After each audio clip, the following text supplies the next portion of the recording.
Hi, how are you? Today's reading is from Luke chapter 22, verses 47 to 53.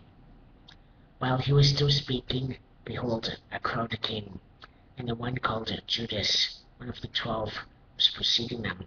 And he approached Jesus to kiss him. But Jesus said to him, Judas, are you betraying the Son of Man with a kiss? When those who were around him saw what was going to happen, they said, Lord, shall we strike with the sword? And one of them struck the slave of the high priest and cut off his right ear.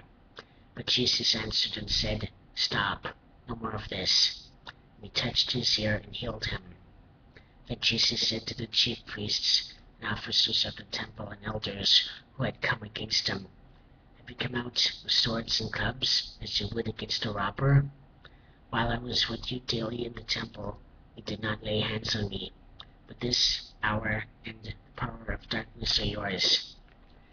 Please say this prayer. Yes, Father God, forgive my sins.